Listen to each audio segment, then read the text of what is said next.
is Guardian Radio 96.9 FM. Fresh news, smart talk, all day. The views and opinions of the hosts and guests are their own and do not necessarily reflect the position of the management and staff of Guardian Network. From what day I may find out, certain people not like me. Everyone got us bag a thing now. Makes true me I do it like Nike. But me not fear no guy now. No matter how hard them a spite me. Me just a go and do me thing now. Me just a do it like Nike. Talking Heads with Naughty is brought to you by BTC, Burger King, the Cancer Treatment Centers of America, the Cleveland Clinic, Dunkin' Donuts, Fine Threads, John's Department Store, Joker's Wild, KFC, Naughty Johnny's, Percy's Island Games, and Rise Bahamas. No food, clean water fi drink up.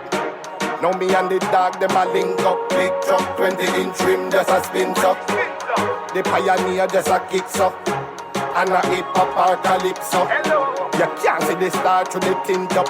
Plus me and the Cuban a link up. Rose gold for the Cuban. Good afternoon, everybody, and welcome to Talking Heads with Naughty. No, you know this not Naughty, this Pearly in the house. Naughty gave me a call today, said he's celebrating 25 years at Joker's Wild.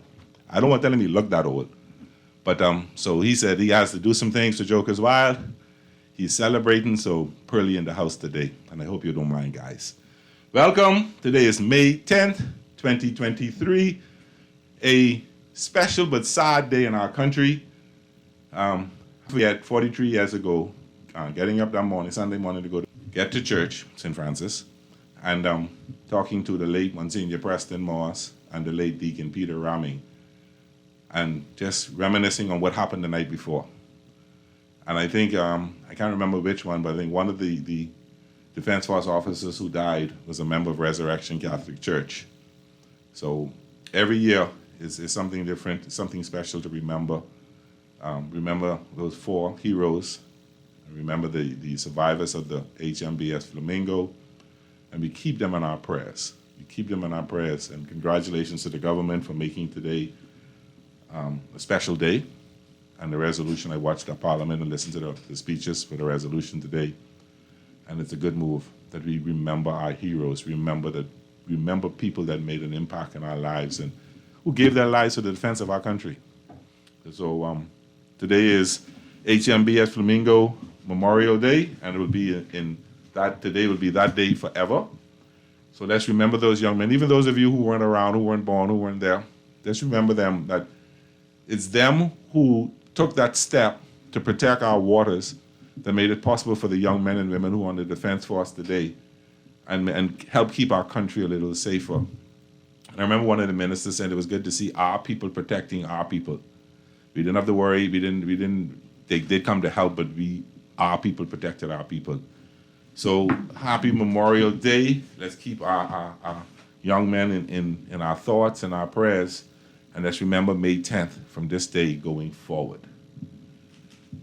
What's going on in the papers today? Let's look at the Nassau Guardian. Let's see what's happening in there today.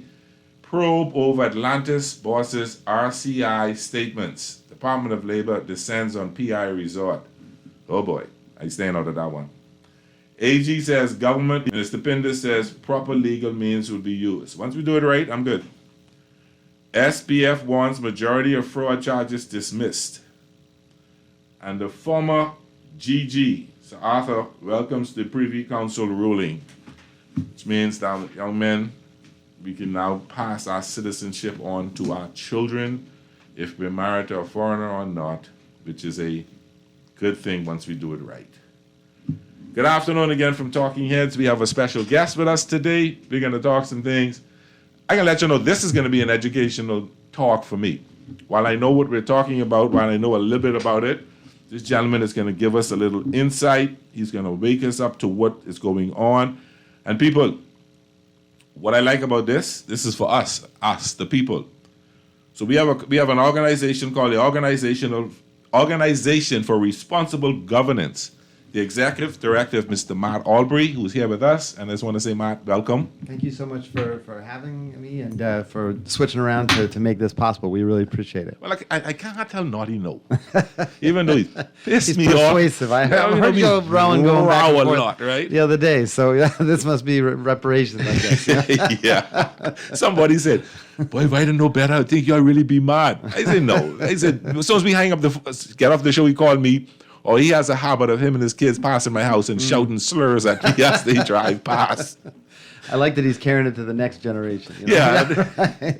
They might adopted nephews, and so they get a kick out of shouting at me and saying, but this time they're on my side with the Lakers, so that's a good thing. Tell me about, before we talk about what we came to talk about, tell me about your organization. Sure. Tell me what it's about, when you started. Why are you here? Why does it exist? The Organization for Responsible Governance was founded in 2015. So we've been working since that point to really bring. There were many instances where you read the newspaper, you keep seeing the same things typically happening. You're seeing things that happen in government where it seems like government's not as efficient, or things that happen and people are wondering, how did that money get spent, or what happened with the decision that government may be made. Don't we have the right to be a part of that? We see elections where lots of people come out to vote, and then 5 years later they come out to vote the same group they voted in out to get the next group in.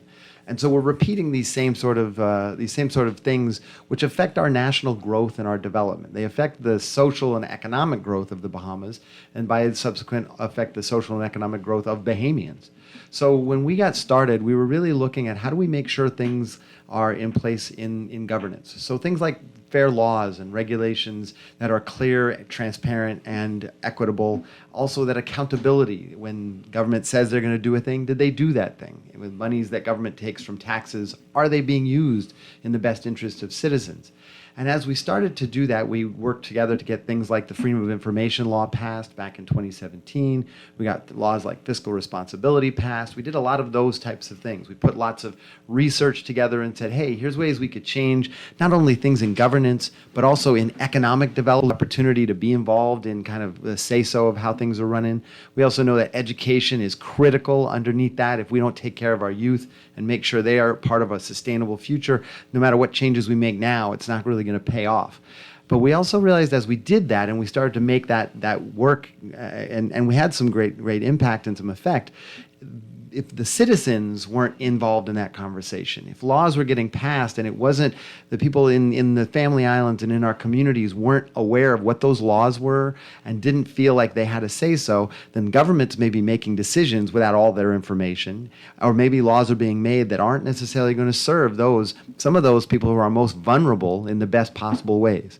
So we're now working very closely with both giving information and benchmarking laws, and we'll talk about one today, and giving that information to the government and the opposition and the public so that they can understand a little bit about ways that our policy can be as effective as it can be. But we're also doing a lot of work in our communities, talking to people about the concepts of what is our parliament, how does it work, how do you get involved in governance, how would you advocate for something you might be concerned of in your community, and now more importantly, just how do you get involved? Like that concept of being an active citizen is critical, and so many folks feel like there's not a place for them, or they're not sure quite how to raise their voice. So those two areas are very complementary, and we spend most of our time 12 months out of the year, 365, making sure that there are opportunities for citizens, for government to also be able to listen to what citizens' information is, so that when we come forward with this, we'll have better investment, we'll have better confidence that the things that government is doing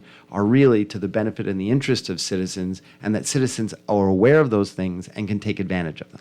So you said involve, and when you say involve, I two things came to my mind. Involve. You say you started in 2015, so that means you worked under three different prime ministers: Prime Minister Christie, Minnis, and now Prime Minister Davis. Does the government, when I say support, does the government come to you and say, "Hey, we got this bill. Can you look at it? Can you do some things?" Or are you, for lack of a better word, forcing yourself on the government to get this done, to make them more accountable, to look at these bills or whatever's coming up, and to do the due diligence? A bit of both. There are definitely pieces of legislation that government has approached us with and said, hey, would you look at this and give us your feedback? And then there's other times where we've taken the initiative ourselves to do that.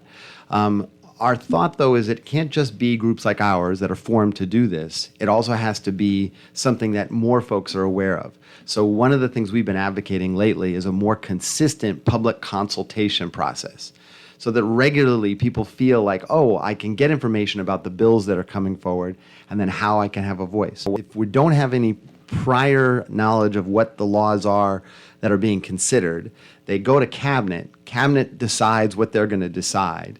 It's tabled in the House, and when it's tabled in the House, everybody who's part of cabinet is bound to have to support it. Yeah. We have a smaller opposition, obviously, and not many other MPs, so the majority of the people in the House are now bound to support that bill. And the debate that happens might happen over a very short period of time, or it might happen in a very long period of time, but it doesn't always allow citizens the chance to understand what are these things that are being debated, as well as how can I have a voice. So we've actually created a couple of free online tools that people can check out. Okay. One is called Access Parliament, which is you can check us out at accessparliament.org, or you can go to it through our website, orgbahamas.com. And on that site, you can learn a little bit about what is Parliament. What are the houses of Parliament? What do they do? How do they function? How are things debated and moved through Parliament? It also gives a list and a clear understanding of who represents you in who represents your constituency, as well as who's also in the Senate. We're working right now on getting a more comprehensive list of emails, so that might allow folks to also be able to send letters or emails to their representatives. But it also gives information about who's going to be talking in Parliament, and to some degree what's going to be talked about when we know.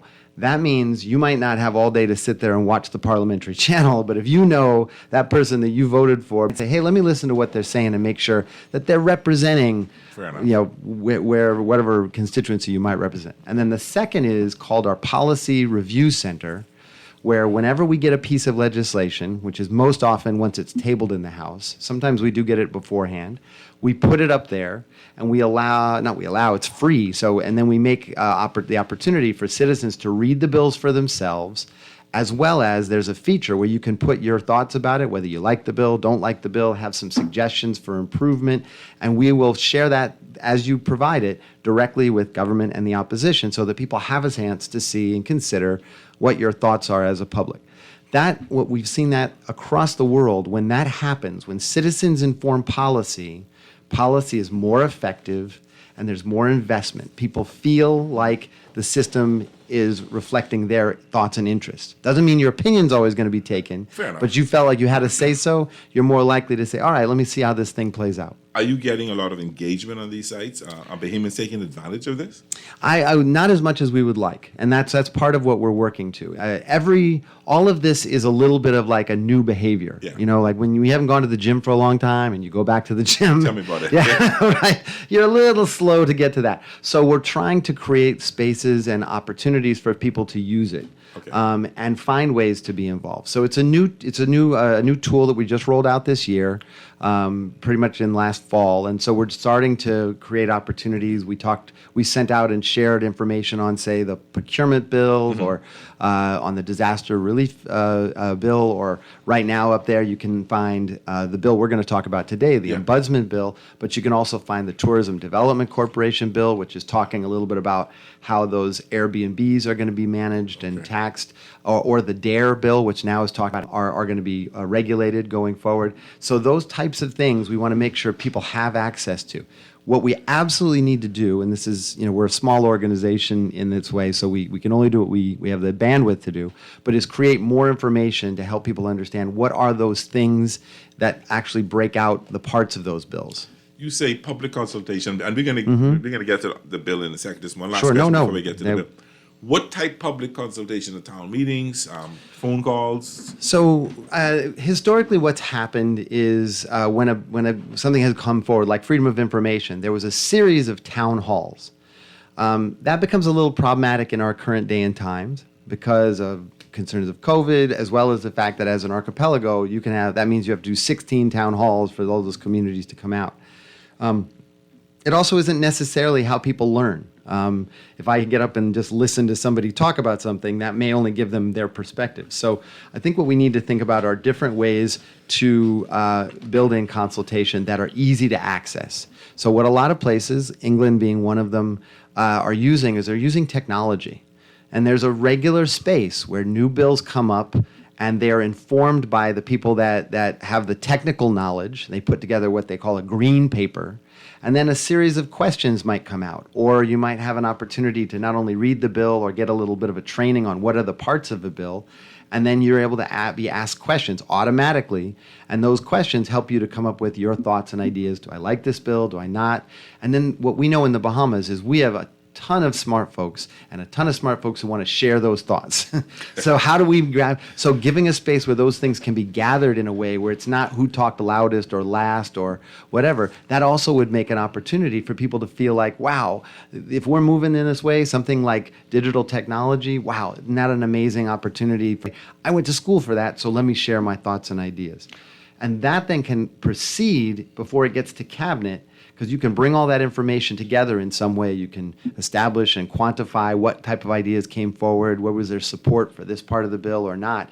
So when cabinet deliberates it, they also have the information to say, oh, here's what goes on in this constituency, here's what these people are thinking about, and it can be a little bit better presented as well as debated at that stage.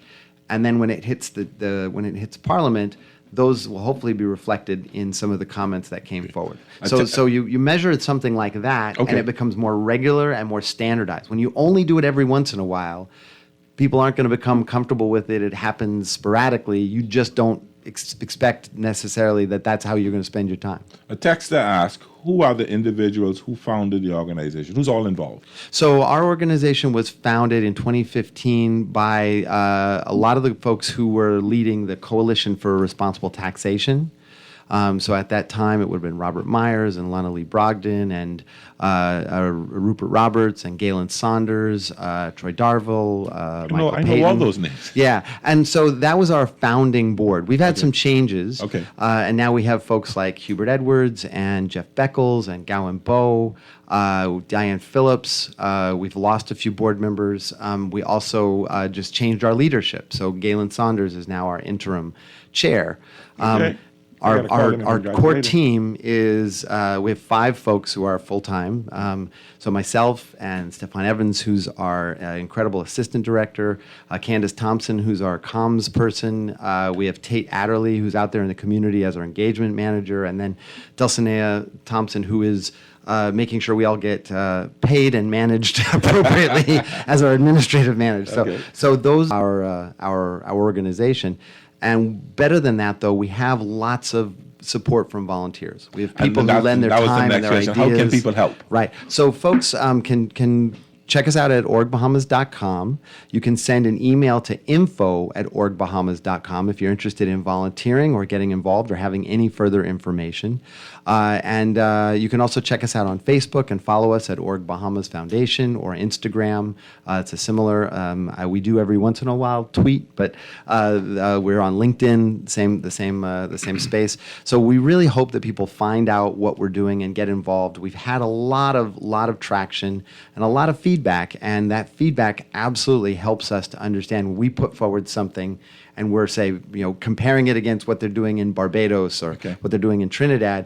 It's not always equal to say, hey, what goes on there should be here. But if we know that, hey, citizens really care about this thing, when we talk about what should be adjusted in our bill, then that's important to know. Okay. We're going to take a quick break. But just before we take this break, when we come back, we're going to talk about the bill that's been tabled, the Ombudsman bill. You're going to tell us what it's about, what it's for, how does it help us as Bahamians. But I wanted to get right back to what today's date is. Let's touch these two texts. And one text says this should be a holiday, our very own Memorial Day. Yes and no. When we take holidays, we really got to look at what the financial implications to the country is. Us shutting down when we're doing business, banking, and trading with other countries, it costs us a lot more than we want. But I understand what people are saying. And the last was one more text came in, says, have we ever gotten a formal apology from Cuba for what happened with the Flamingo? If I remember correctly, I think we got some financial settlement. I think the government got I want to say $5 million. Don't quote me on that. I don't remember. The government got a chunk of money, and then I think the families got some monies. And I think that it was and it actually brought back our diplomatic relations with Cuba. So I think that was resolved. When we come back, we're going to talk about this new bill. We're going to give us some ideas on what it's about, so people can understand how important it is to us to have an ombudsman. Great. That was good. Thank you. Good. Thank you.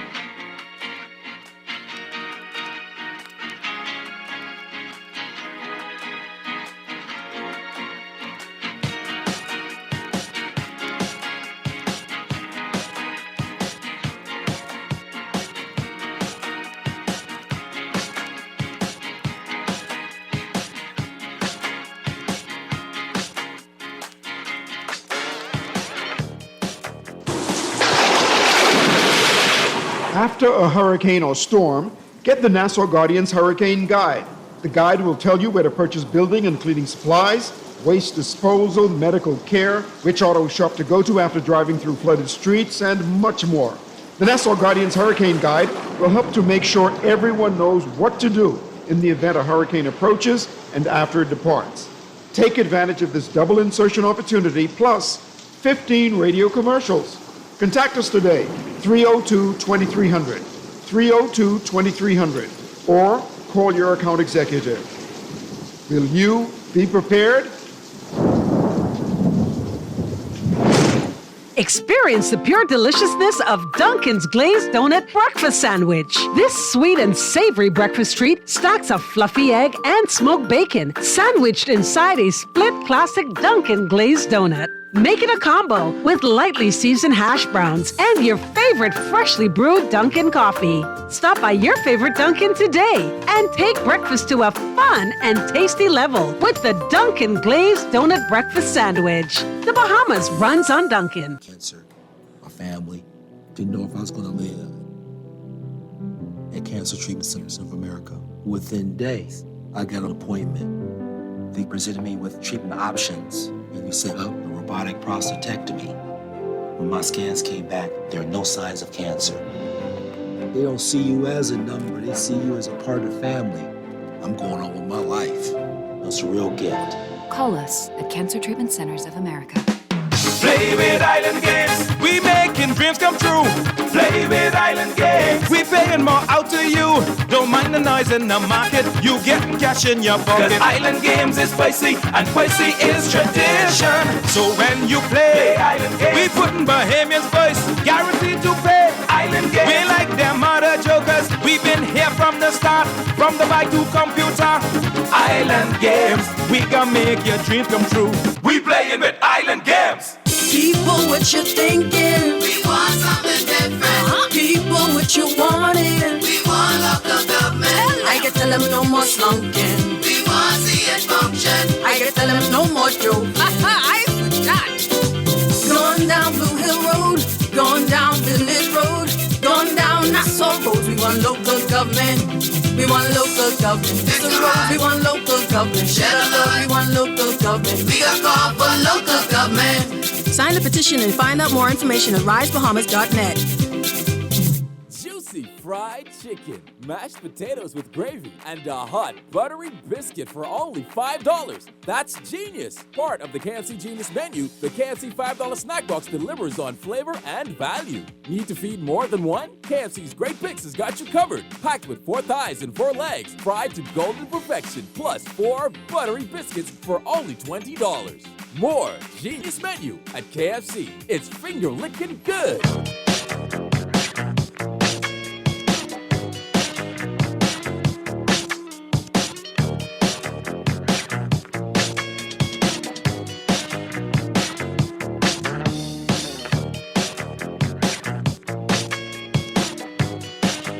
And we're back. This is Pearlie filling in for Naughty on Talking Heads, and we're having a very interesting conversation.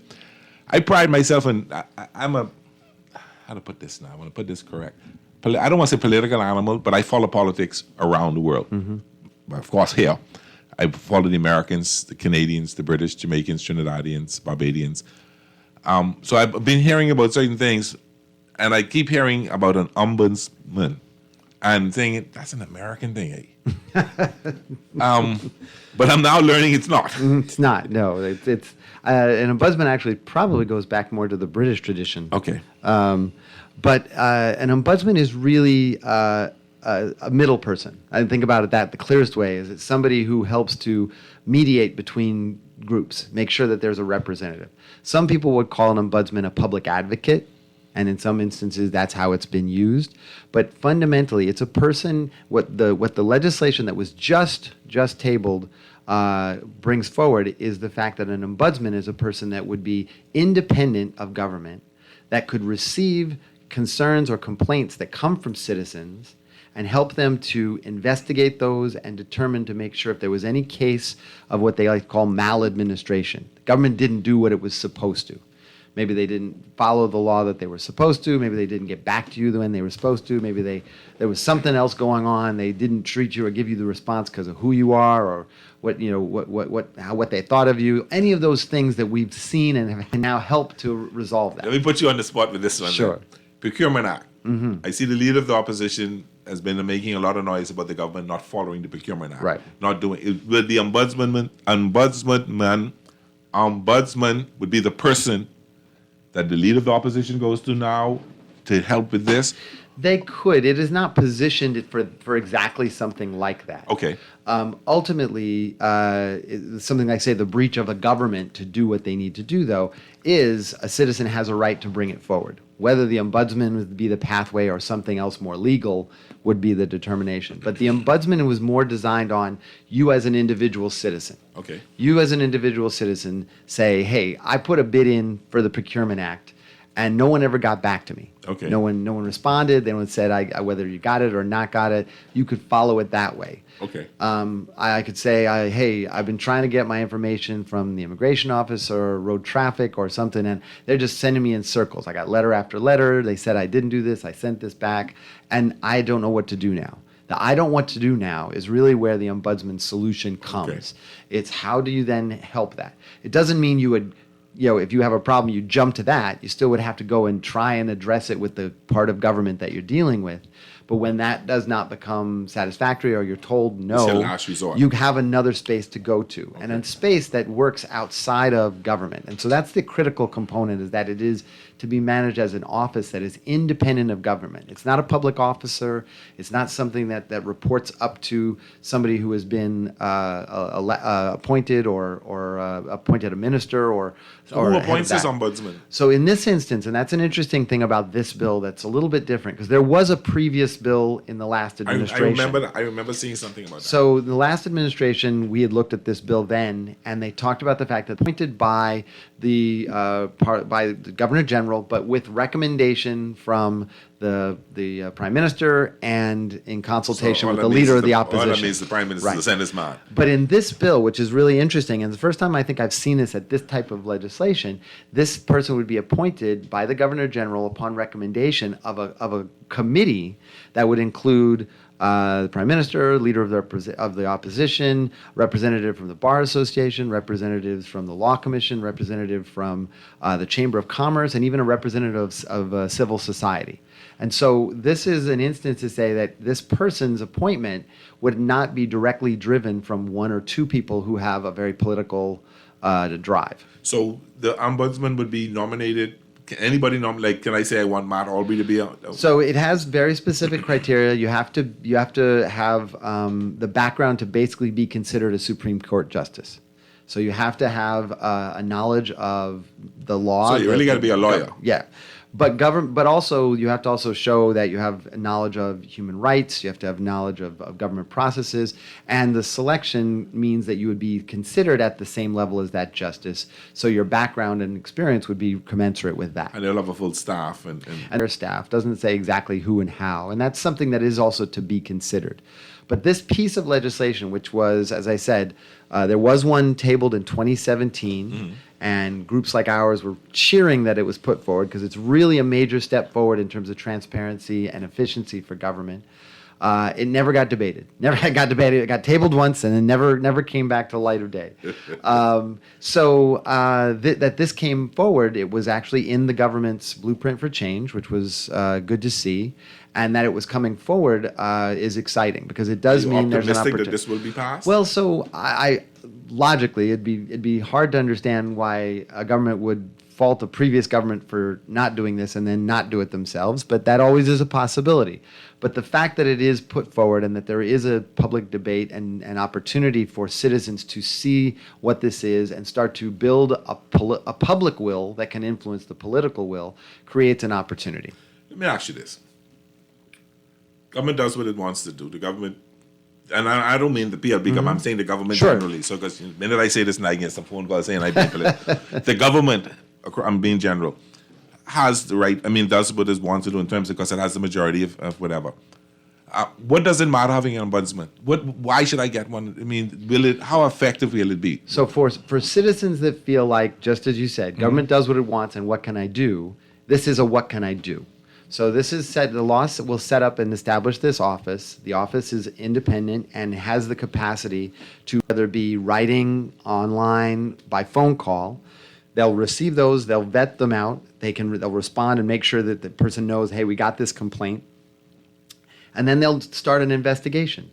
And that investigation, the power of the ombudsman, as per the bill, would allow them to get information from any part of government, as long as it doesn't violate cabinet confidentiality or as long as it doesn't undermine national security or an ongoing legal dispute that has to happen. Okay. But they can get access not only to the facilities, to the records, to the people, and get information in a way that would allow them to determine, hey, did this happen the way it was supposed to? Is there a reason why?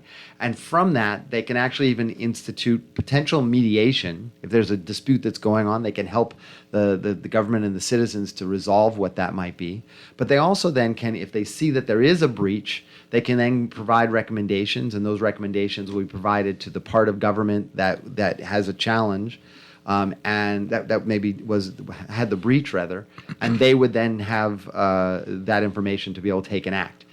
If the government does not respond based on that recommendation or respond as to why maybe they're not doing that in writing and that's clear, then it actually is the decision and the recommendations of the ombudsman can actually in that instance supersede what government says.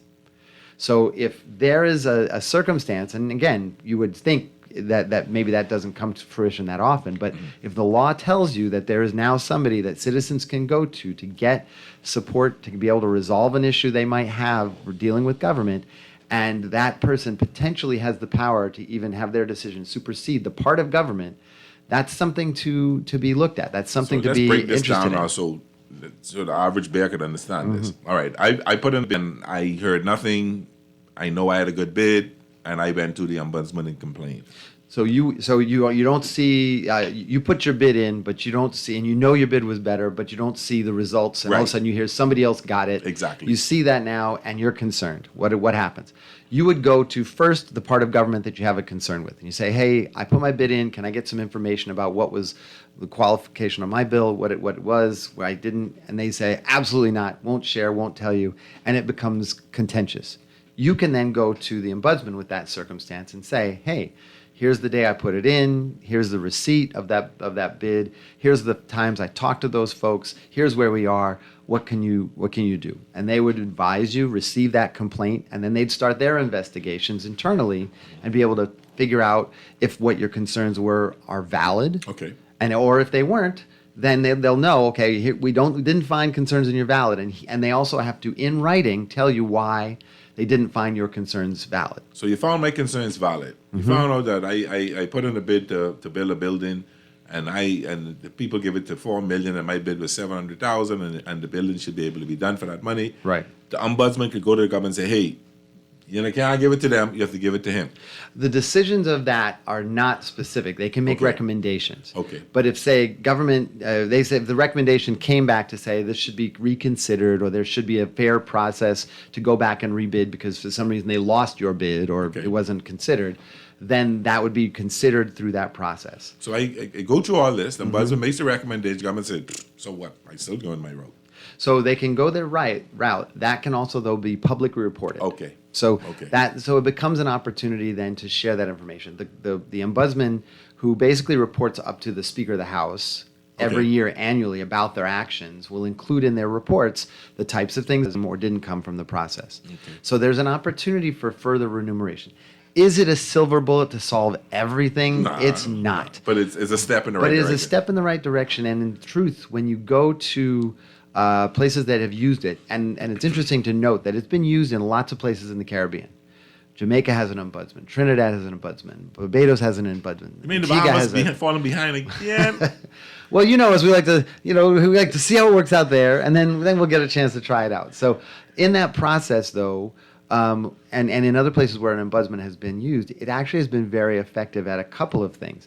It allows government to identify where challenges are, because if you keep seeing the same thing come up, all of a sudden there's a trend and it needs to be resolved. It also allows citizens to feel like they have a little bit more capacity to get from government what they need. Even having someplace you can go to, there are many instances where a discrepancy between government and the citizen might be an administrative thing that needs to be sorted out, or communication. An ombudsman can even work within that. Well, I said something in the text about this. The government will never concede to the power of the purse will never concede its power of the purse to an ombudsman. They won't even answer their emails. And this is how.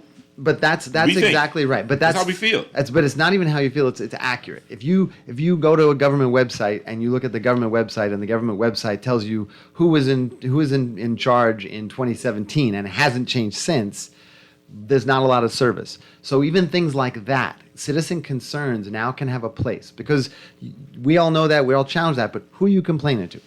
Yeah. Right? Where do you now stop and say? Complaining to me, I answer the phone, so I okay. Right. So you're gonna come and talk to Pearlie and say, oh, by the way, I want to make sure that the truth is it would move forward and maybe something could happen.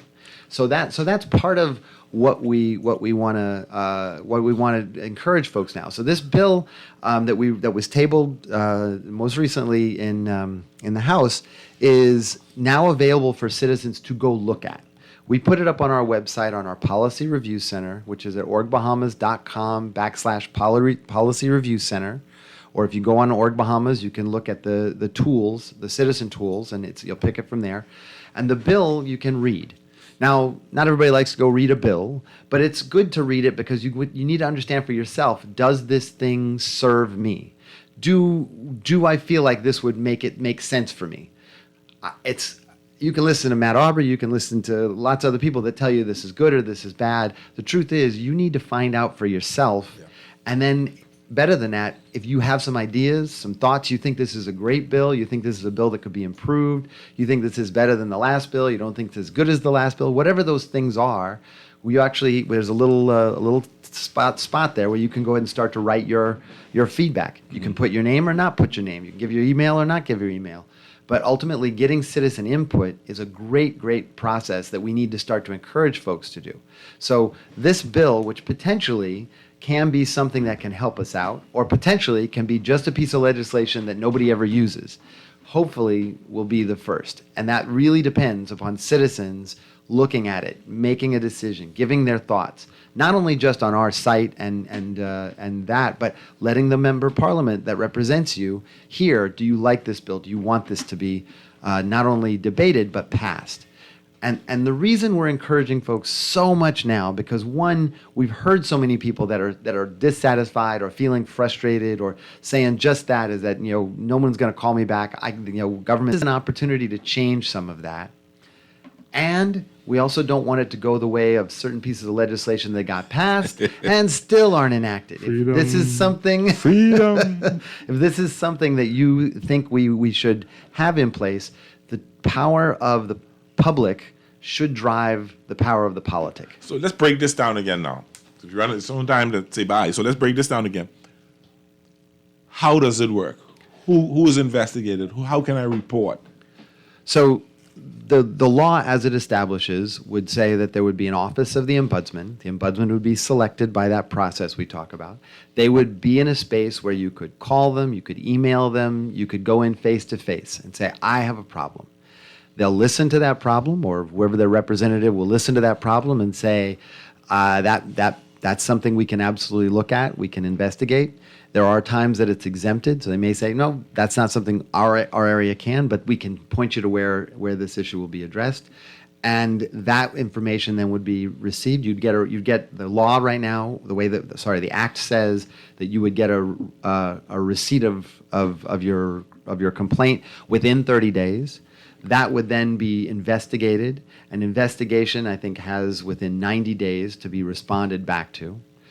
They would inquire, go in within government, talk to government, obviously talk to the person, get information, try and get access to documents or to information or testimony. They can't ask information or testimony or get anything that would relate to a violation of cabinet confidentiality. But outside of that, they can talk to all parts of government. They can talk to state-owned enterprises. They can talk to places where government monies are being utilized that are set up as other public bodies. So it's pretty widespread as to who and how they can go and access information. It would be brought back. They would make a determination.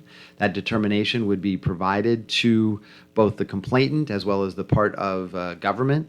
And there may be an opportunity to develop some mediation so that the thing could be resolved without it going further. But if not, then a formal recommendation would be made determining whether there was a breach or whether there was an issue. Or if it was an issue, it would then be provided that they would give a recommendation as to how that should be then addressed. And what consequences should happen. That would be provided to the government. Government would have to look at that and consider it. It would also be provided to the citizen. So that also sets the stage. This isn't a legal, this doesn't provide you with a court case, but the kinds of investigation and the kinds of requirements that they have are very similar. They have the same powers as a justice to compel somebody to come and testify or get information. So it's got a lot of weight to it.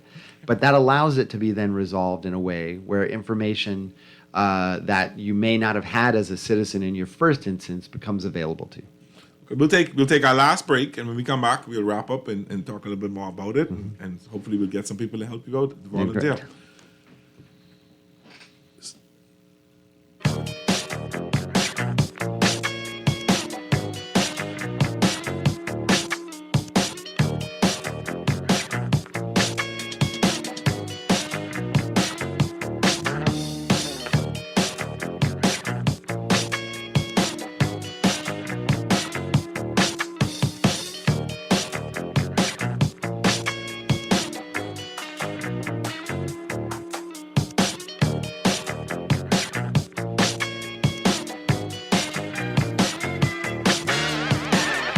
From the fried chicken experts, creators of the Kentucky Chicken Sandwich, comes a whole new way to enjoy barbecue.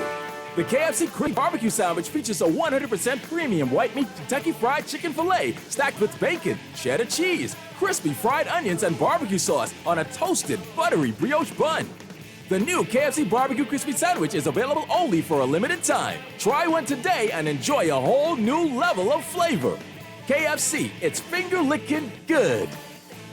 Refined style with elegant taste, then fine threads is your place. If you want those slacks hemmed or just taking the waist, then fine threads is your place. If you wanna look suave and debonair everywhere you go, like you're supposed to be in a video, wanna step out and look great, then fine threads is your place. Refined style with elegant taste, then fine threads is your place, is your place, is your place. When faced with an illness like cancer, we band together, and we at Cleveland Clinic in Florida have your back. From advanced cancer treatments to extra safety measures at all of our locations, we're with you on this journey. For every infusion and follow-up, for every step of the way, for every care in the world. Cleveland Clinic in Florida. Get the care you need when and where you need it.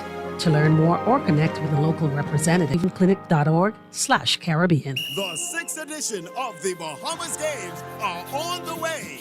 July 7th through the 15th. Get ready for inter-island sporting competition in the spirit of unity and camaraderie. Which island is gonna win? It's the Bahamas Games. Our nation, our talent, our games. And look out for the B Games crew coming to your island soon. For more information, call 809-1242 or visit thebahamasgames.org. Experience the pure deliciousness of Dunkin's Glazed Donut Breakfast Sandwich. This sweet and savory breakfast treat stacks a fluffy egg and smoked bacon, sandwiched inside a split classic Dunkin' Glazed Donut. Make it a combo with lightly seasoned hash browns and your favorite freshly brewed Dunkin' coffee. Stop by your favorite Dunkin' today and take breakfast to a fun and tasty level with the Dunkin' Glazed Donut Breakfast Sandwich. The Bahamas runs on Dunkin'. This is Guardian Radio 96.9 FM. Fresh news, smart talk, all day.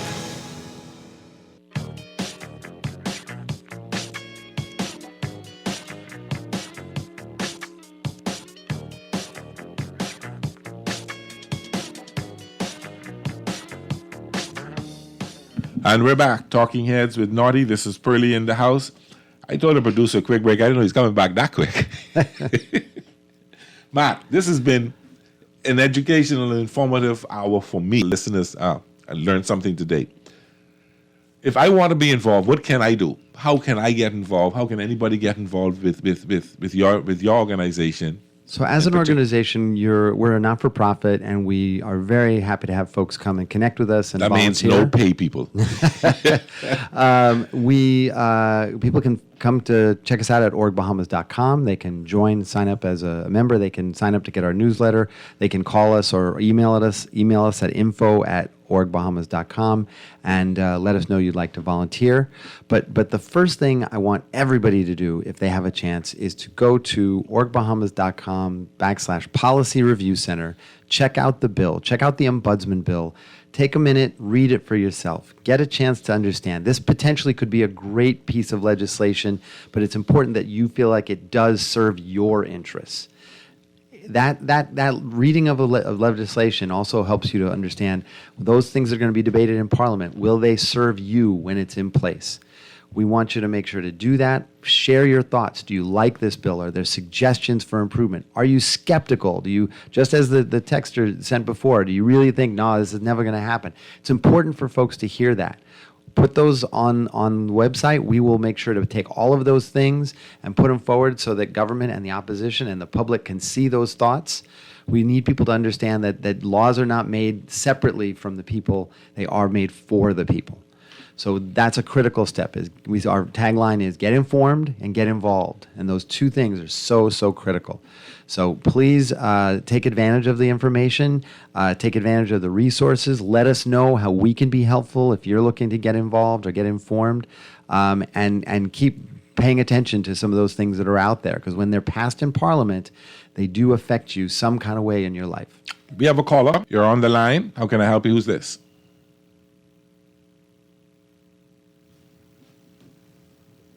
Caller, you're on the line. How can I help you? Well, I guess they don't want to talk to us anymore, Mr. Producer. Hopefully you'll call right back. Hopefully you'll call right back. Or maybe that's the person. It may be somebody waiting to ride me for the next hour for the sports talk and think he's calling a bit early. You know, I like to ask the really controversial question. You really think this will pass? You think we've had governments, and I don't want to say PLPF, sure. We have had governments that have brought bills, laid bills on the floor of the House, and that's it. We saw that in the last administration with the Integrity Commission bill, which would have brought an independent body to receive and vet concerns of corruption, which means that when these corruption things come forward, they're not going to be interpreted as, well, that's one group trying to get the other group, but that how do we as the citizens really feel like this is going to be handled independently and sorted so our money is not being wasted or given away in ways that are not appropriate. And that did never move. And we talked a lot about that. Yes. And we saw that with this bill as well. So the fact that it's coming up now and the fact that the current administration had it in their blueprint for change, I think indicates a potential. And what's interesting also about this bill is it includes a mention of human rights, that the ombudsman will be responsible for holding the government accountable related to human rights, and that the interest of receiving concerns also relates to that. So there are people who may feel that the government has not been cognizant of their human rights or has violated that. This now creates another space where people's thoughts and ideas can be heard and brought forward and possibly taken seriously seriously and brought into some sort of resolution. So the interest of a bill like this is not on the government side, it's on the public side. Okay. So the hope that will get passed, but more importantly, that it needs to get enacted, that it needs to be functional, that there needs to be a resource in place. Often we'll also see as parts of government get put forward, but they're not fully resourced. So we also need to make sure that conversation happens. But let's get the bill passed and let's get citizens' feedback on this at this point in a way that it makes sense. Do we have somebody else calling in, Mr. Producer? I hope this caller ain't gonna leave me this time. Caller, you're on the line. Who's this? No? Or did I press the wrong button or something?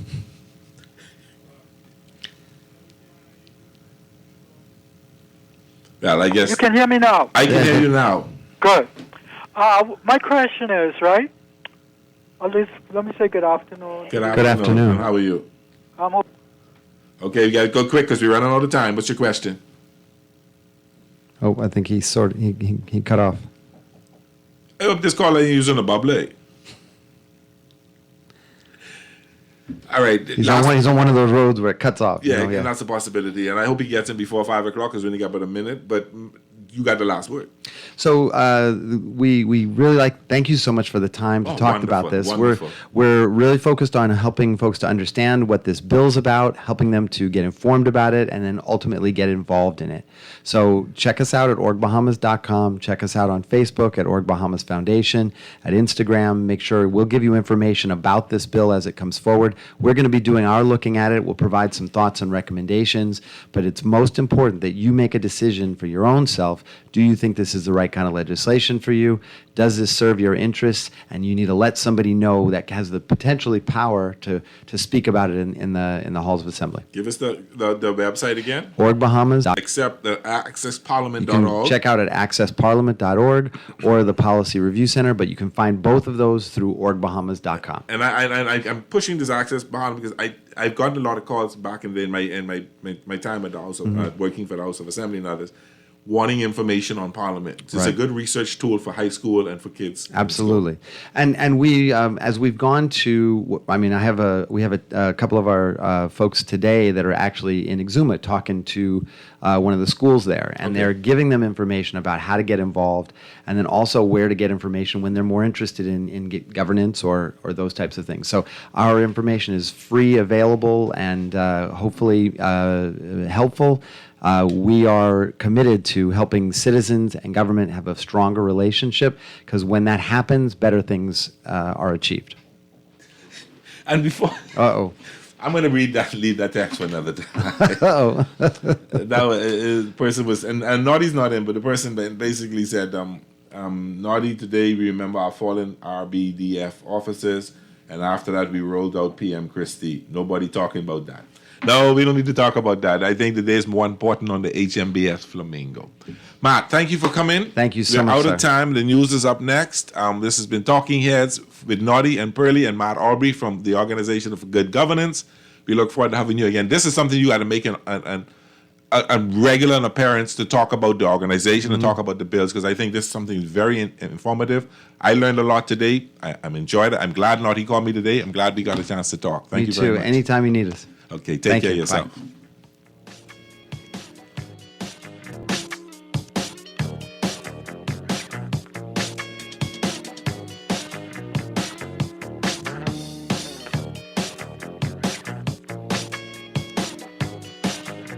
This is Guardian Radio 96.9 FM, Nassau, Bahamas. Tired of banks forcing you to use technology to bank the way they want you to? Your convenience is important. So no matter what your banking needs, Commonwealth Bank's friendly staff are always available in branch for that personal one-on-one service. But when you choose technology, our online and mobile banking app offers you state-of-the-art functionality. The choice is yours. Commonwealth Bank. Bank the way you want. When I had got prostate cancer, my family didn't know if I was going to live. At Cancer Treatment Centers of America, within days, I got an appointment. They presented me with treatment options, and we set up a robotic prostatectomy. When my scans came back, there are no signs of cancer. They don't see you as a number, they see you as a part of the family. I'm going on with my life. That's a real gift. Call us at Cancer Treatment Centers of America.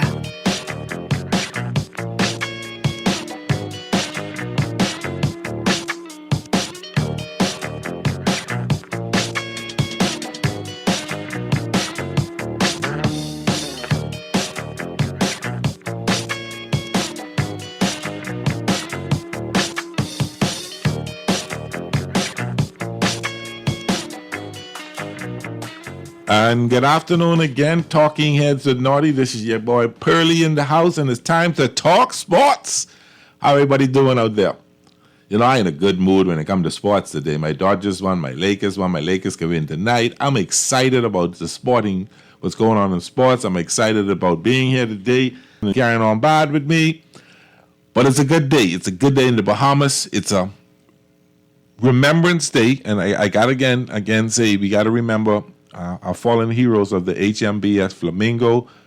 43 years ago, May 10th, 1980, we lost 4 Defense Force officers under HMBS Flamingo when it was missiled by Cuban MiGs, and they were protecting our country, protecting our fishing, our waters, and doing their jobs, and they paid their life for our country. They are heroes.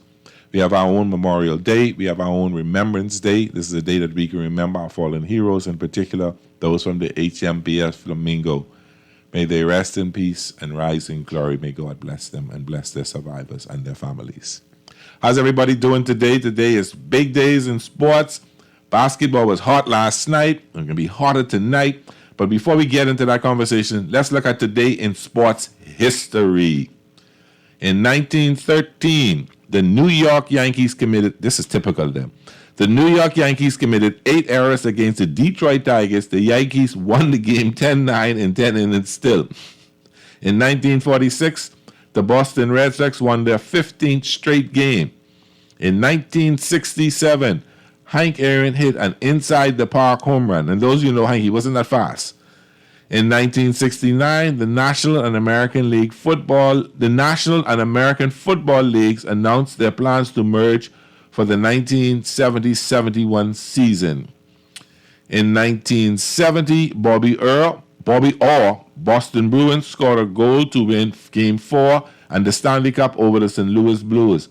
A statue was later created by Harry Weber that depicts Orr flying through the air immediately after scoring the goal. 1979, John McMullen became the CEO of the Houston Astros. In 1997, today in sports history, in 1997, the Chicago Cubs got the 68th triple play of Major League Baseball history. I wonder how many they've had now. They had 68 in 1997. I wonder where they at now. I got to look that up. In 2001, Peter Forsberg, Colorado Avalanche, had his spleen removed in an emergency operation. The operation took place just hours after the Avalanche eliminated the Los Angeles Kings in Game 7 of the Western Conference Finals. And the sports quote of the day: the way a team plays as a whole determines its success. You may have the greatest bunch of individual stars in the world, but if they don't play together, the club won't be worth a dime. And that is by Babe Ruth. That reminds me of one of my former Miami Dolphins. I think we had 19 or 20 first-round picks. That's all I can say about them. It wasn't that good. It wasn't all of that. So that's today's in sport history. That's a wonderful quote by the great Babe Ruth, who had the most home runs in the major leagues until Hank Aaron broke that record. It's 715.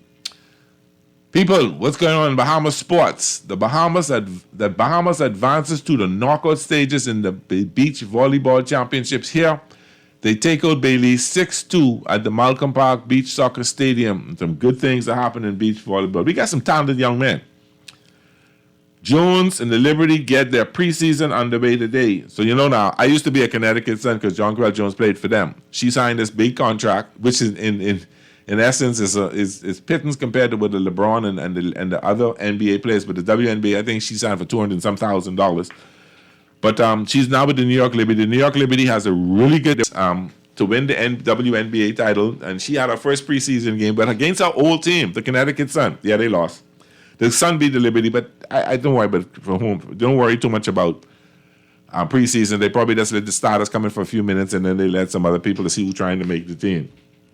Paradise Sports Consultants and Impact Tennis to stage free tennis clinics. That'll be at the tennis center. So that's it in sports, in Bahamas Sports. Is there anything else happening over there in Bahamas Sports? It's a good thing Saki ain't beating up on nobody and anything else. Let's see what they're saying in other sports. The Lakers oust the Warriors. Lakers can oust the Warriors. Heat can finish the Knicks in game 5s tonight. Major League Baseball finalizes collective bargaining deal. And that's going to be interesting to talk about. That's great through till 2026, I think, or something like that. So that's going to be something interesting to talk about. But I want to talk about what gone down yesterday. I anxious to hear from the Mystery Dolphin, but you can see what this text to say. Lakers will win tonight. Golden State era is over. See, that's a good way to start a show. That's a really good way to start a show. But let's look at what happened yesterday, because we can talk about what can happen tonight. Boston, oh Boston, what's going on with y'all? What's happening in Boston? Got all, what they say? They got all their things yesterday. The MVP is showing why he is the MVP, I guess. The Sixers beat the Boston Celtics 115-103. I get the impression this is like something regular for Boston. They just find they have a great regular season record. Then they just fold up. And then the question is, this young coach, I think he's 38, less than 40 about that. Is he over his head? Is this too much for him? Is he not making the right decisions? Is he not doing the right things? That's a question to ask them Boston Celtics fans out there. I mean, as far as I'm concerned, the quicker they got to be, the better. Skipping ham guy, today is Chris Berman's birthday. Chris Berman is my favorite sportscaster from ESPN, and he always said that is why we play the game. And he talks about you can talk this game, but you got to play it. And Chris Berman has been with ESPN for I think 30 years. Great guy. He's the one that's been the hitter and say back, and he's the one that says in football he could go all the way. So that's Chris Berman. Happy birthday, Chris. I hope you have a great day. The next thing I'm looking at is the Nuggets put a beat down on the Suns last night, 102-118. But the story in that is our Bahamian boy folding. They had a takeaway that the show Booker and Durant was really like this, like and the Bahamian terminology, reading this brother. They read him right up, and he went and sat to the end of the bench. Is there some turmoil in Phoenix? Are they not chemistry's not there? Are they not gelling the proper way? What's going on in Phoenix? Are they over? Will they be sent home in the next game? And I tell you that, as far as I'm concerned, I think the Joker is a bit much for our Bahamian boy. I think the Joker, and he's so slow, but he's beating DeAndre down the court. He's beating him to the board. He's beating him to the ball. He's beating him to the rebounds. It is a lot. Durant and Booker is putting on a show. They're scoring a lot, but I keep saying they got to score a ton of points in order for Phoenix to win. Nobody else on Phoenix is doing the job. CP3 is out, and if they don't put the points up, and I said this to Naughty yesterday, and I'll say it again, nothing happening. Durant had 26, and Booker had 28. That's not enough. That's 54 points between the two. They got to score 30 and 30. Durant had 11 rebounds and 7 assists. And rebounds. DeAndre got to be scoring in 20s. He got to be scoring in the 20s. Nobody else did. Payne had 7. Okagi had 1. Shamat had 6. Ross, the 3-point D&3, had 9 points. They're not doing it. When you look at with Jokic had a triple-double, 29, 13, and 12. 29 points, 13 boards, and 12 dimes. Andre A. Gordon, 10 points and 6. Murray, 19 and 5. Porter, 19 and 6. You got Brown came off the bench, 25 and 5. Caldwell Pope, the former Laker, 7 and 7. These brothers are finding ways to put the ball in the hole and can beat Phoenix, and I really think Phoenix can get sent home this week. Which, to me, is a better deal for my Lakers, because I think the Lakers could beat Denver. I think the Lakers match up better with Denver. I think the Lakers will beat Denver. When we send Golden State home tonight, I think the Lakers will beat Denver in a series, and that's what it's going to be like. So, Mystery Heat, I think the Heat I don't believe I can say this, but anyway, I think the Heat can send the Knicks home today. I'm disappointed in the Knicks play. I think this is, you got to get that playoff move. You got to get you got to tote your blow for this first playoff game, and you come back next year a better team. I think they're 1 or 2 players away from being a better team. Texter, Pearly, they don't have no plays for Aiden. They want to give him the ball last second and say he fold. They need to draw plays for Aiden, old school, inside to out-coached. Is that true? Are they getting out-coached? Are they just getting out plays? So how do we explain the argument that Durant and Booker went at him? That they basically cuss him stink and tell him, get your what together and all that. How do we explain that? How do we talk about that? How do we look at what what's going on there? Today's going to be interesting. We'll talk about that in a little bit. Let's talk about what else happened yesterday in sports in terms of baseball. Of course, my Dodgers did extremely well. My Dodgers beat the Milwaukee Brewers 6-2. Detroit beat the Guardians 2-0. Guardians beat Detroit 2-0. Orioles over the Rays 4-2. The Rockies over the Pirates 10-1. Reds beat the Mets 6-7. Phillies over the Blue Jays 8-4. Yankees now, Judd came back last night. He was out for a little while with an injury. He went 1 for 3, had 2 RBIs. He didn't hit a home run. Yankees won 10-5 yesterday over Oakland. They should beat Oakland. Everybody should beat Oakland. The Braves won again. They beat the Red Sox 9-3. The Cubs lost to the Cardinals 6-4. Padres beat the Twins 6-1. The White Sox over the Royals. Astros over the Angels. Marlins got a win last night. Marlins, I don't know what's going on with them. I'm going to wait to see. I think it's still young in the season. I think Jazz got his get together, but he had a hit, scored 3 runs yesterday. So when he gets on base, he's something to worry about. Rangers beat the Mariners, beat the Rangers 5-0, and the Giants beat the Washington Nationals 4-1. What we don't talk about a lot is hockey, and there've been a lot. I said the Boston Bruins had a great season. They lost.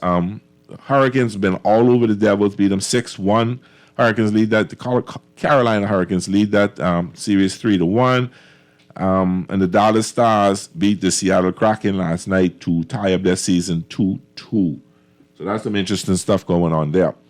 We're going to take a quick break. When we get back, we're going to talk about what's going on today. We're going to talk about some other things in sports, and we're going to break down the Lakers-Warriors game and the Heat-Knicks game and see what's happening there.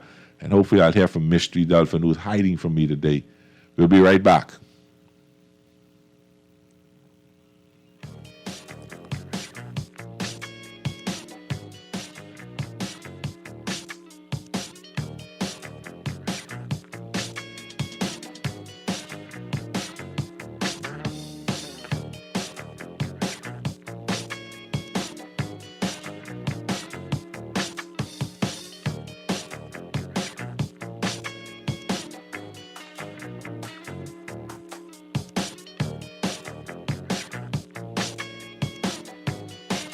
Hazelnut meets mocha with the new Dunkin' Hazelnut Mocha Signature Latte. Savor the delicious coffee combination of smooth, rich espresso with silky chocolate and toasted hazelnut flavors. All topped with whipped cream, decadent mocha drizzle, and hot chocolate powder. Available hot or iced, the Dunkin' Mocha Latte is the perfect pick-me-up at any time of day. So why wait? Head to your favorite Dunkin' and enjoy the Dunkin' Hazelnut Mocha taste sensation today. People, what you thinking? We want something different. People, what you wanting? We want local government. I can tell them no more slunking. We want to see it function. I can tell them no more joke. I forgot. Going down Blue Hill Road, going down Village Road, going down Nassau Road. We want local government. We want local government. Dixon Road, we want local government. Cheddar Road, we want local government. We got call for local government. Sign the petition and find out more information at risebahamas.net. Play with Island Games. We making dreams come true. Play with Island Games. We paying more out to you. Don't mind the noise in the market. You getting cash in your pocket. 'Cause Island Games is spicy and spicy is tradition. So when you play Island Games, we putting Bahamians first. Guaranteed to pay. Island Games. We like them other jokers. We've been here from the start. From the bike to computer. Island Games. We gonna make your dreams come true. We playing with Island Games. John Shoes and Accessories is your one-stop shop for all your footwear needs. Whatever the occasion, John's is confident you will find what you're looking for among our always growing collection of amazing and trendy styles. We cover women, men, children, the whole family. Together with John's great prices and helpful and friendly customer service, your experience in shopping with us will be time well spent. Too busy to come in store? Shop with us online. www.johnshoes.com. John's also now carries small home appliances. So come on in today at John's, where we put fashion at your feet.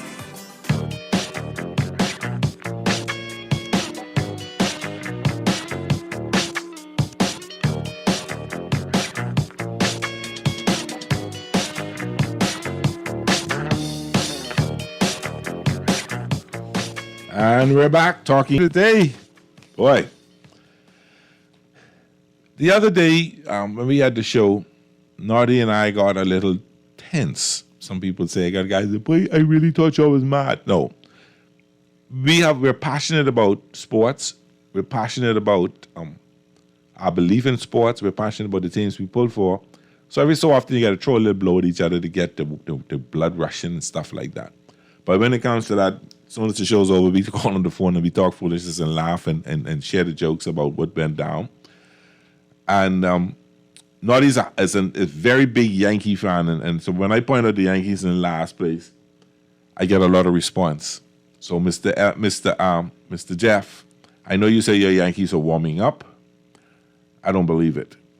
I don't believe it at all. Baseball is going on today. Dodgers had a game today again with the Milwaukee Brewers, and I want y'all to know the Dodgers are warming up more. Okay, Clayton Kershaw pitched today, 7 innings, 5 hits, 1 run, 1 earned runs, 8 Ks. Okay, Freddie Freeman hit a home run. Will Smith hit a home run. My rookie, Miguel Vargas hit a home run. Peralta had a couple of RBIs. Mookie had an RBI today. So the Dodgers had a great game today. Beat up on the Mets again. Beat them 6-2 yesterday, 8-1 today. I think, was there one more game tomorrow? Is it? Yeah. No, tomorrow there's the break, and then San Diego comes into LA for the weekend series. We took 2 out of 3 from San Diego last weekend, so they're coming back for more this weekend. And there'll be Snell, who's 1-5 against Dustin May, 4-1. I see them get one game with the Warriors and the Lakers scheduled to be determined. That will be determined next year. The next time the Warriors, after the night, the Lakers and the Warriors won't play again till the next new season. They're in Golden State tonight. People expecting the Lakers to lose because they say 80 don't have back-to-back games. That's gonna change tonight. And I think we're gonna end this series. The Lakers can get some rest while the Nuggets and the Suns beat up on each other and be ready. And people, mark Pearly words, the Lakers will, I repeat, the Lakers will be in the NBA Finals. And if the Sixers come, we can beat them. And if the Heat come, we can beat them. So you can be surprised what happened. Started out 2-10, had a rough season, had to make some moves, made some trades, and they're going to surprise the world. They're going to surprise the NBA. They can surprise all your haters. And the Lakers will, I repeat, the Lakers will win tonight and end this series. To make my brother Mystery Dolphin feel good, ain't nothing happening for the Knicks. Ain't nothing happening for the Knicks. I don't know what's going on with them. Jalen Brunson had a good game. Jimmy Butler's game time decision today. Now, if he don't play, the Knicks may pull this one out. But I think if Jimmy Butler's in the game, they have no answer for him. They have nothing they can do to stop him. He's scoring at will on them. He's literally willing the Heat over the Knicks every game. And if the Knicks don't step their game up tonight, it's all over. And the Heat can go and rest Jimmy Butler ankle up, wrap it up, get him ready for whoever wins between Boston and the Philadelphia 76ers. And I think that's going to go 7 games, but I still believe the Sixers may win it. I've been saying Boston. As a Laker, I wouldn't want Boston to make it to the NBA Finals because that means they'll get that. They have 17. Lakers have 7. They'll be the first to get 18 championships. My heart say, the hell with Boston, but my head is saying, don't give up on them because they could pull it off. Anything can happen. So we'll see what happens there. I want to go back a little bit to talking a little bit about the Phoenix Suns and the way the argument ensued and how they got all over. And one texter said they're not running any plays for him. They're only trying, if they're stuck, they throw the ball down to him and hope he can score within 2 seconds or something, which is not fair to him. When you have a Booker who has to have the ball in his hand who got to score every minute, when you got a Durant who has to have the ball in his hand who got to score every minute, it's hard to work plays for anybody else. When you don't have CP3 in the game who can distribute the ball and make sure it gets to the right people, you have an issue. And because you see Phoenix won a couple of games without CP3, that they don't need him. They need him, and they need him in a bad way. And what's gonna happen? What's gonna happen is hopefully he can come back for Game 6. If he's not back for Game 6, and I don't think he's gonna come back for Game 6, you can write this one off. And even if Phoenix finds a way to win the next game, when they get back to Denver, that's it. It's all over. It's finished. It's done. It's kaput. And we will see the Denver Nuggets waiting on the Lakers, or the Lakers, I should say, waiting because we could win tonight. The Lakers will be waiting on Denver. Baseball tonight as well. Like I said, the Dodgers already had a daytime game. And actually, I watched a little piece of that. They played at 1:40 today, so that was kind of fun to get a little afternoon game in there. We got the Rangers and the Mariners. They're leading them 4-2 in the 7th. Miami Marlins and the Diamondbacks are playing. They're 4-4 right now in the end of 6. See what Jazz did. He's been doing in this game. He's 0 for 3. At least no Ks though, so he's putting the bat on the ball. The Nationals are all over the stinking lousy San Francisco Giants, 10-1 in the bottom of the 6th. Blue Jays leading Phillies 1-0 in the end of 5. The Astros 5-2 over the Angels at bottom of the 4th. Tampa Bay and the Orioles at 6:35. The Mets and the Reds at 6:40. The Red Sox and the Braves at 7:20. Padres and Twins at 7:40. Cardinals and Cubs at 7:40. White Sox and Royals at 7:40. Games already finished. The Rockies beat the Pirates 4-3.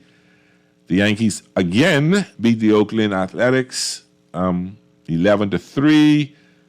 And let's see, did Judd play today? What did Judd do today? Judd went 3 for 4, scoring 2 runs and 1 strikeout. And we put the bat on the ball today. So Judd is back. And then the Detroit Tigers beat the Cleveland Guardians. I don't like that name, Guardians. I come from the Cleveland Indians to the Guardians. Anyway, shut them out 5-0. So tonight we've got the Heat at 7:30 against the Knicks. And then the Lakers will at 10 o'clock against the Knicks. Those games are on TNT. Are they on TNT tonight? Yeah, they're on TNT tonight. A lot of people complain they ain't got TNT. Get an app. IPTV. You'll be straight. In hockey tonight, we've got the Toronto Maple Leafs and the Panthers. I have fallen in love with the Panthers this year. They're leading. They have been counted out. Expect nothing from them. And now they're leading the Toronto Maple Leafs 3-0. Which is great. Edmonton Oilers with that and McDavid, the great scorer, leading the Golden Knights 2-1, and they play tonight at 10 o'clock. WNBA, like I said, the Liberty lost a preseason game to the Suns 63-57, and the Washington Mystics beat up on Atlanta Dream. And I was telling Nadia, I have fallen in love with women's basketball. I think it's great. I can't wait for Angel Reese to make it to the WNBA. And I think that will be some fun stuff to watch. What else going on now? NFL. Some change. We're getting ready in a couple of weeks for training camp to come up. A month. I'm so excited I can say a couple of weeks. Now we may move fast. So a lot of more free agent signings going. A lot more contracts are being signed. A lot of people, the rookies who have been drafted and now signing the contracts, getting ready to play, getting ready to get comfortable. So I like talking long as I've been on my phone to open up.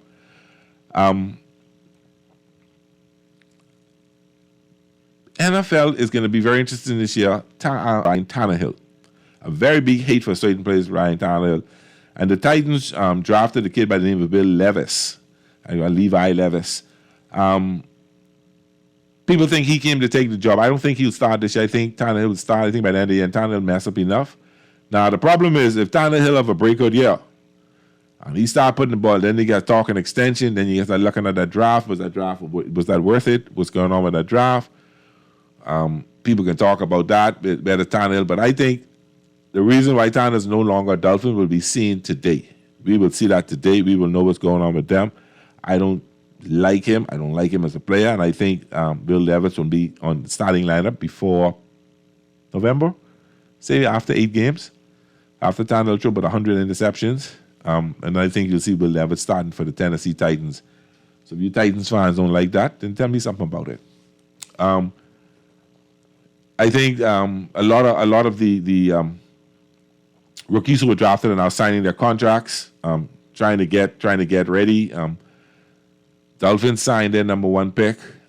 We haven't signed our running, not number 1. We have a number. I always I'd say Jalen Ramsey's my number 1. Jalen is my number 1 pick, but we're gonna be signing our 2nd round pick, the cornerback, and we're looking to get our running back signed pretty quickly. So that's some exciting stuff to look at. Everybody's scrambling around to figure out how they can pay, who they can pay, when they can pay, who getting monies. It's not hard to sign your draft picks because they already have a structure, breakdown structure of how much money you should make as a number 1 pick, as a number 2 pick, as a number 71 pick, as a number 81 pick, or whatever. They have all that in place. So, Dexter. I know that, Jeff. Tomorrow at 8 o'clock on ESPN, and I stopped to say the NFL, how they keep football relevant all year long. Season been over since February now. This May. But people still talking NFL because they have the combines, they have the OTAs, they have the draft. So now the schedule will be released tomorrow. They make a big deal of this. They're having a whole show on ESPN to release the NFL schedule tomorrow. Who's playing who? Who's playing where? You got, I think they'll show you and there's some teams that are expected to do well this year. Ooh, the Texas signed Shaq Mason extension for 3 years, $36 million extension. That's some good stuff for them. That's some good news. But with the schedule, the NFL makes it relevant for you to want to see something with the NFL almost every week. There's something going on. So now you've got the schedule coming out. Then right after the schedule comes out, you're gonna have you're gonna get OTAs, and then training camp is gonna open up.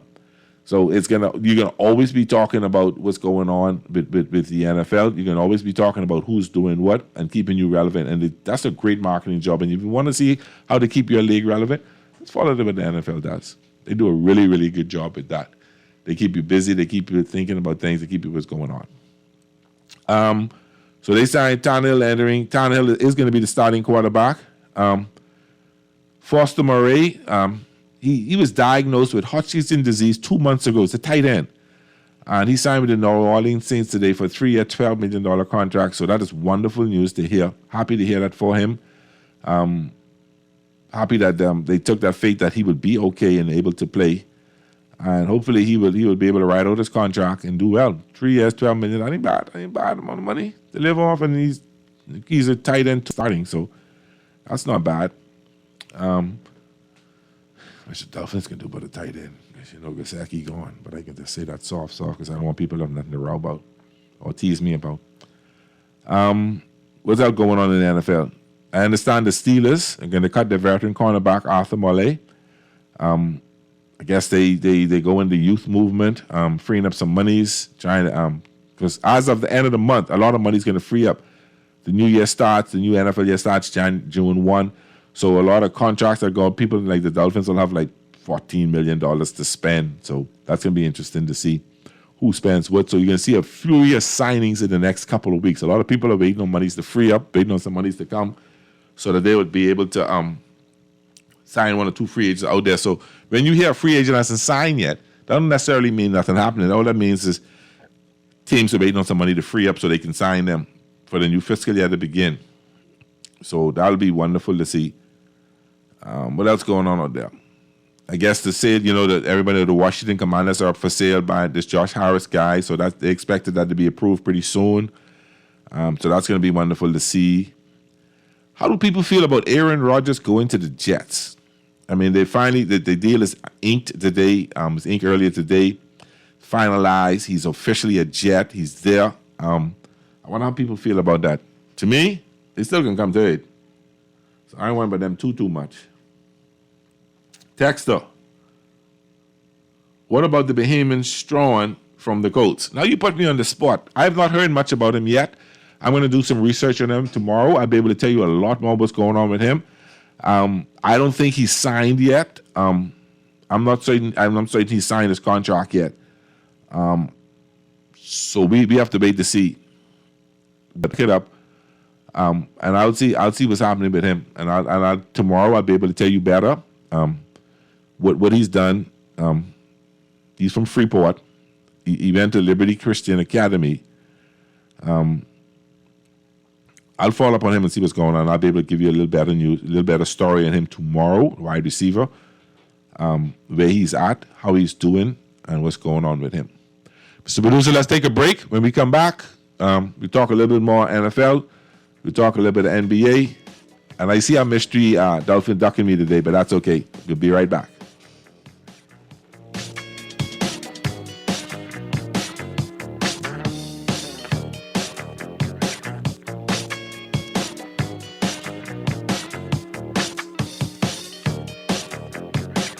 From the fried chicken experts, creators of the Kentucky Chicken Sandwich, comes a whole new way to enjoy barbecue. The KFC Crispy Barbecue Sandwich features a 100% premium white meat Kentucky Fried Chicken filet stacked with bacon, cheddar cheese, crispy fried onions, and barbecue sauce on a toasted, buttery brioche bun. The new KFC Barbecue Crispy Sandwich is available only for a limited time. Try one today and enjoy a whole new level of flavor. KFC, it's finger-licking good. Naughty Johnny's restaurant can only be described as the experience you want to recreate again and again and again. Their motto is simple food done well. You're welcome into their home at Naughty Johnny's, where you can dine on crack conch fritters, and other Bahamian favorites. There's also an international flair that's guaranteed to offer something for everyone. Enjoy a good meal and listen to a live band on their patio Friday and Saturday nights, or brunch on Saturday and Sunday, only at Naughty Johnny's restaurant in the Old Town Plaza, Old Fort. They're open 11 a.m. to 10 p.m. Monday through Thursday, 11 a.m. to 11 p.m. Friday, 10 a.m. to 11 p.m. on Saturday, and 10 a.m. to 10 p.m. on Sunday. Naughty Johnny's. Well worth the trip.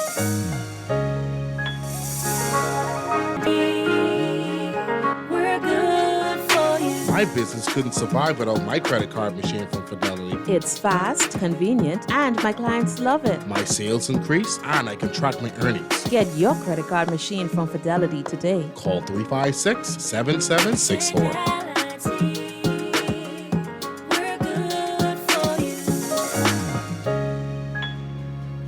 John Shoes and Accessories is your one-stop shop for all your footwear needs. Whatever the occasion, John's is confident you will find what you're looking for among our always growing collection of amazing and trendy styles. We cover women, men, children, the whole family. Together with John's great prices and helpful and friendly customer service, your experience in shopping with us will be time well spent. Too busy to come in store? Shop with us online. www.johnshoes.com. John's also now carries small home appliances. So come on in today at John's, where we put fashion at your feet.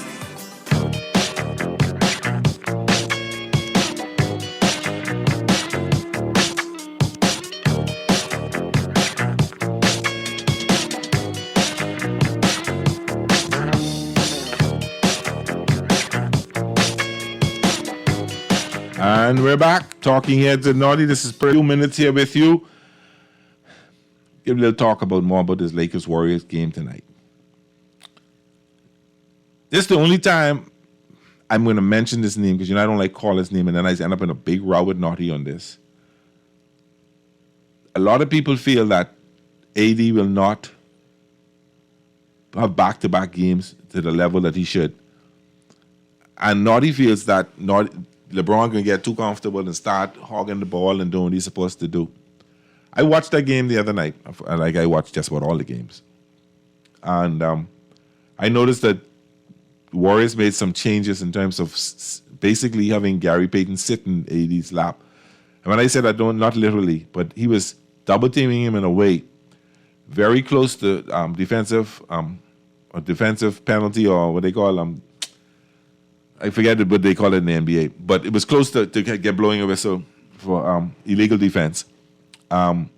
They had Green in the back, and then Peyton sitting in his lap, so he had to get the ball inside him. So LeBron started making a little more post plays, some cuts to the bucket to open it up for AD. And then as we saw in the fourth quarter, AD was able to make some post plays and some inside plays. Don't sleep on the defending champions. It's not going to be a cakewalk. It's going to be a tough game. I think you're going to see Steph once taking more shots and not facilitating as much as he did in the last game, because it didn't work. And he's going to... I made comments about Klay. Not had a big row about it yesterday. The Klay he's not at the level he used to be. He's not performing the way he used to perform. So today could be a touch and go with him. He could put up a lot of points today, or he could do what he's been doing for the last 2 games and can't hit the broadside of a barn. But the key to me, and this is only Pearlie's predictions, the key to me is that AD is going to have to play another monster game. And in the same mode, Steph Curry's going to have to play a monster game. And the question will be, who has the biggest monster game? All right. In question to Strawn from the Indianapolis Colts, he was drafted in 2021. He's the number 5. He's the number 5 wide receiver for them. So he's not on the field every play because you got the number 1, number 2, number 3 slot, the two end slot receiver. So he had a concussion, so he missed week 14 last year. I think he was 14 or 15. Let's look for good things for him to come.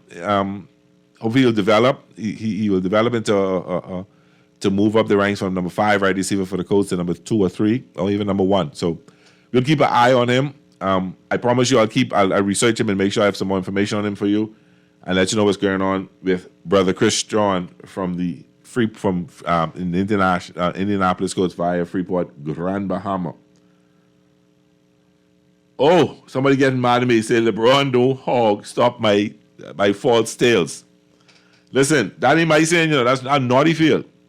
Like, I can be honest with you, I'm not a particular fan of LeBron James.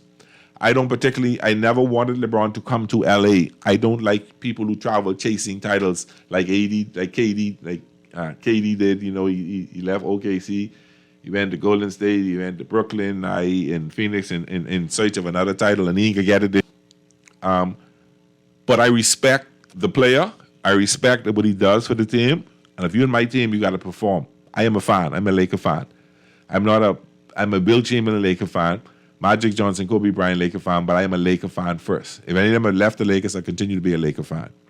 So I don't particularly take him as the hog. I believe in the first option, second option, and he's first or second option. He's the leader. He's one of the leaders of the team. So that to me don't bother me in the big way. Some people get all upset about it.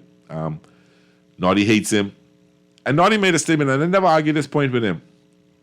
The Lakers are worse off. They're worse off today than they were when he first came there, and which actually is not true. They were not doing well at the time before he came. They were really. I don't even know if he made the playoffs. If they might have gotten knocked out quick. He came, didn't do great the first year. Won a title in the bubble, second, third, and beyond on the verge of making some good runs in the playoffs. So I would say the Lakers are better off today than they were before LeBron came there. Now, how they can be when he leave in terms of monies, I think we have him this year and next, another 2 years of his contract, paying him a lot of money. I'm concerned about that. Are we going to be able to pay these other players, Vanderbilt, Reeves, and all them? Maybe get Reeves for another couple of years. So I think by the time LeBron money runs out, Reeves will be able to get his money. It's going to be interesting to see. For right now, let's win this title this year. So why but next year. And why but this year?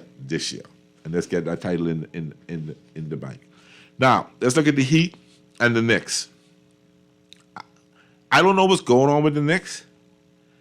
I don't know if it's a mindset.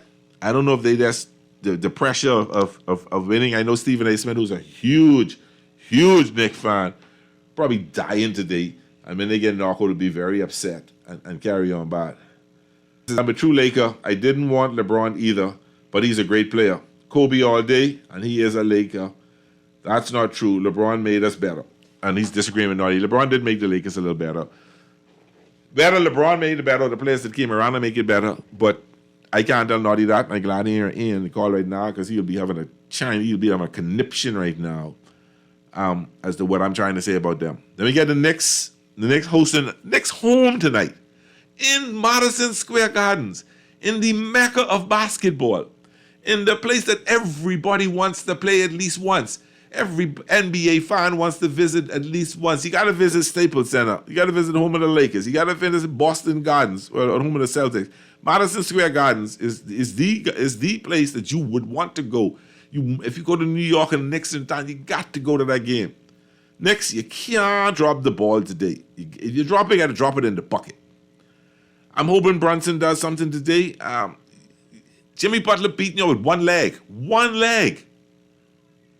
And you're just not playing as a team. I don't know what's going on with you. I don't know what's going on with Julius Randle. The Knicks are 3-point favorites. The over-under is 209. The Knicks are 3.5-point favorites. That's a 3-point shot. That's a Julius Randle bucket.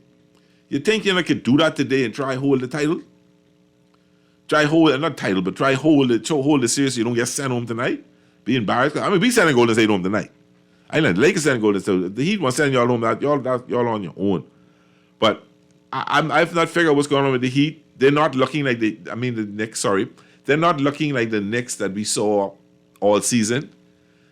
They look like they're missing something. They look like they need something. They need something there. I don't know. I don't know what's going on with them. And I have a strong feeling that both series will end tonight. I have a very strong feeling that both series will end tonight. I have a strong feeling. And people can be shocked the way the Lakers can go in Golden State and just whoop them brothers. Just going to beat down on them. And the Lakers can beat them by more than 10 points. And that's my bold prediction. And if it don't happen, I'll be ready tomorrow to hear the noise. But I have a strong feeling that both series will be over tonight. And then we'll just sit back and wait for the others to finish. I think that the Phoenix is not going to just go down less like that. I think Phoenix can come back and battle tomorrow night to force a Game 7. And I think the Celtics too will battle tomorrow night and come back to force a Game 7. So you're going to see the Western Conference games going to end in 5, and the Eastern Conference games going to all end in 7. So that means these brothers can get the Western Conference guys. Let me rephrase it. The Lakers, Warriors, Heat, Knicks series will end tonight. The other halves, the Celtics, Nuggets series will be 7. So what it really does, it'll give Jimmy Butler time to heal up his leg, rest his ankle, and be ready for a battle with either Boston or Philly. And something telling me it can be Philly. And then rest LeBron, relax AD, get some rest. Get his little side, get Schroeder's ankle rested up, get them, some treatment and everything, and be ready to take on who I believe will be the Denver Nuggets. I believe the Lakers match up better with Denver. I believe the Lakers can beat Denver. I believe the Lakers will beat Denver. And like I say, I don't say over. This one over. That's my belief in it now. I could be wrong, but I don't know why I'm having this gut feeling that that's going to happen today. I'm starting to think that certain good things are going to happen. And I'm excited about it. I'm really excited about it. So let's see what happens tonight at 7:30 with your Heat and your Knicks, and 10 o'clock tonight with my Lakers and other people's Golden State Warriors. That's some. What else going on now in the world of sports? We talked on baseball. Of course, baseball is going on. Judd is back with the Yankees. A lot of people are saying it's too early to talk, but this is where a lot of the bigger teams start to formulate their league, their teams, start to see which direction they're going and what's going on. Kershaw looked really good again today. Teams are now starting to function, because in another month, 2 months, then you're gonna have trade deadline coming up. People can talk about where the needs are, where the weaknesses are falling. I was concerned about my Dodgers having 2 rookies starting in the lineup. Basically, the fellow who replaced Cody Bellinger in center field is giving better numbers. The fellow who replaced, I can't say this one though. I want to say the fellow who replaced Trey Turner, because that was Gavin Lux. Gavin Lux got hurt. But the young man who's playing second base, who was going to be the starting second baseman for the Dodgers this year, because Lux was moving to short, is really holding his own as a rookie. He had another kid, Michael Bush, come up, had a couple of hits. Galvin Stone, the pitcher, held his own. So an announcer made a statement about the Dodgers yesterday. Said the Dodgers got about 5 players that one day could be a star, 5 players in each level that one day could be a star in LA. To have that luxury, to have AA, AAA, single A, that you got players that you know the future of your team is in their hands, and that you know later on down the line you're gonna still have a good team. That's amazing. And the talk is a lot of people want to play for the Dodgers because what they do, the confidence they instill in you, the training they have, the way they turn some pitchers' whole careers around. Fellas who were looking, Syndergaard was looking crappy. He got hurt yesterday. He had a good strike. He got a blister on his finger. And I anxious to see that they turn the season. What they do for hitters. How they Max Muncy had a terrible year last year. Guy leading the majors in home runs now. They're coaching, the mental aspect of the game that they put with you, the way they talk to you about baseball, the way they analyze. This is the era of analytics.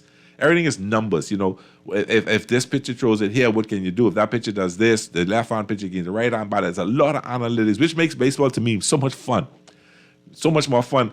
And then you mix in the analytics with the gut feeling, as the management of how you're gonna manage the team, how you're gonna do things based on the analytics. Trace Thompson, the Bahamian guy, he's a platoner. He hits great. He hits left-handers like crazy. He's having a hard time at right-handers. But they're letting him play against some right-handers because they believe that they can adjust his swing, that he'll be able to hit right-handers better. They looked at the rookie Vargas, knowing he struck out a lot in the minors. Work on that, and he's not striking out like he is. Chris Taylor, who struck out a lot last year, who's putting the bat on the ball. He has 8 home runs, 7-8 home runs now. Doing some things that the great coaching staff of the Dodgers, and it may sound like I'm bragging a lot, which I am really, but it was an article I read and listening to a podcast yesterday. They're talking about the way that the coaching staff and the team that the Dodgers put together, people want to come and play for them. People will take less money to play for the Dodgers because they know that if I'm having a rough time and my season isn't going that well, that I would be able to turn it around, that I'll be able to look better. Pitchers, Anderson, who pitched for the Dodgers last year, was basically on the junk pile, and the Dodgers turned his pitching around to the fact that he left my Dodgers and signed a contract with another team. You got Thor, who they call Noel Syndergaard, who they call Thor, who came to the Dodgers, who the Mets gave up on, us gave up on. Watch. That brother's going to help the Dodgers a lot in August and September. They're going to help him turn this game. They're going to find problems. They're going to find what's wrong with his mechanics. Simple thing like Max Muncy that's taking a step back in the batter's box. That'll help adjust his swing. He's able to swing. Chris Taylor shortened up his swing a little bit. He was swinging long, shortened up a little bit, so now he can touch the ball a lot quicker. Mookie having a great season. Freddie again. Will Smith had a concussion. He's now back with the Dodgers doing well. So I'm excited about that team. When I look at the team of the Yankees, Naughty should be concerned. This is the worst the Yankees have looked this early in the season. And then again, I keep saying it again, and Naughty keeps saying it again, it's still young. The season is still young. You still got 100 and some more games to go. Don't let that make you think that it's over. But what happens in May is a good indication to where some teams are going. Now, when you look at teams like the Pittsburgh Pirates and things like that come out with a young team and come out hitting the ball off the cover and gunning like that, they will fold by July. When they say the dog days of summer hit in, when the pressure baseball hit in, because they're young, because they're inexperienced, they're going to fold. And the teams like the Dodgers and the Yankees and the Toronto Blue Jays and the Houston Astros and the Milwaukee Brewers will all be there in the money. They'll all be there running for the divisions, running to make it to the playoffs. Because of what they got. But I'm concerned about the Yankees. I'm really concerned about the Yankees. Not that I really care now. Let's get that right. Not that I really give a sugar and iced tea about the Yankees.